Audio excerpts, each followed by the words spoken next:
ఈరోజు ఒక అద్భుతమైన వీడియోతో వస్తున్నాను. సో అలాగైతే welcome back to Sushanthi blogs. అందరూ బాగున్నారా? నేను బాగున్నాను.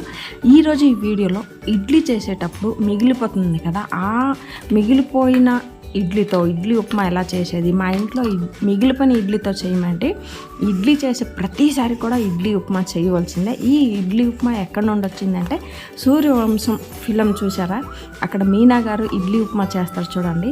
అలాగా మా ఇంట్లో అప్పుడు నుండి స్టార్ట్ అయ్యి ఇప్పుడు కూడా కొనసాగుతుంది. సూర్యవంశం మూవీ ఎంత హిట్ అయిందో మా ఇంట్లో ఇడ్లీ ఉప్మా కూడా అంతే హిట్ అండి.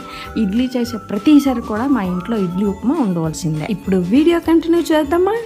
ఇడ్లీని ఇలాగా పొడిలాగా చెయ్యి సాయంతో ఇలాగా పొడి చేసుకోవాలి.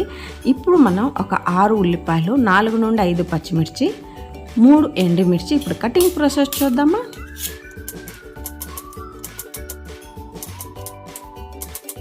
ఇడ్లీ ఉప్మాలో ఇంత పెద్ద ఉల్లిపాయ ముక్కలు వేస్తే అంత బాగోదు. ఇలా చాపర్ తీసుకొని సన్నగా చాప్ చేసుకుందాం.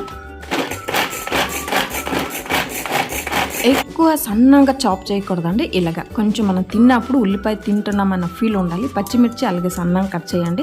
చిన్నపిల్లలు ఉంటే మాత్రం పచ్చిమిర్చి తక్కువ తీసుకోండి, ఎందుకంటే పాపం చిన్నపిల్లలు తినలేరు, అదొకటి గుర్తుపెట్టుకోండి. ఇప్పుడు కొత్తిమీర కూడా సన్నగా కట్ చేసి స్టవ్ ఆన్ చేసి ఒక ప్యాన్ పెట్టి 4 నుండి 5 టేబుల్ స్పూన్ ఆయిల్ వేసి ఆవాలు 1 టేబుల్ స్పూన్, ఆవాలు చిటపట సౌండ్ వచ్చిన తర్వాత 1/2 టేబుల్ స్పూన్ జీలకర్ర వేయాలి.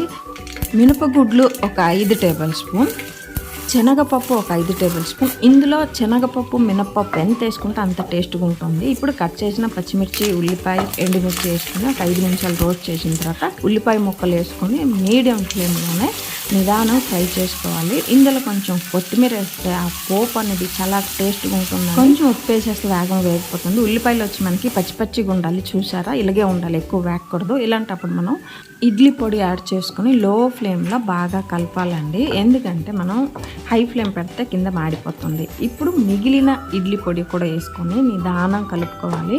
ఇప్పుడు ఇందులో మనం కొంచెం సాల్ట్ వేసుకోవాలి. ఇడ్లీలు వేసి ఉంటాం, కాకపోతే ఉల్లిపాయలు పచ్చిమిర్చి వేసి ఉంటాం కదా, కొంచెం పడుతుంది. పైన సన్న కట్ చేసిన కొత్తిమీర వేసుకుని ఇలా బాగా కలిపితే కలర్ఫుల్గా ఉంటుంది, తినడానికి చాలా టేస్ట్గా ఉంటుంది. చూడండి, శనగపప్పు మినపప్పు ఎలా బాగా కనిపిస్తుంది, అలాగే వేసుకుంటే తిన్నప్పుడు చాలా టేస్టీగా ఉంటుంది. మా ఇంట్లో సూర్యవంశం ఇడ్లీ ఉప్మా రెడీ అయిపోయిందండి. ఇప్పుడు టేస్ట్ చూద్దామా. చాలా సూపర్గా ఉంది. ఇప్పుడు మీ ఇంట్లో సూర్యవంశం ఇడ్లీ ఉప్మా చేస్తారనుకుంటున్నాను, చాలా టేస్ట్గా ఉంటుంది. ఈ వీడియో నచ్చినట్లయితే like, share and subscribe to Sushanthi blogs. Signing off మీ సుశాంతి.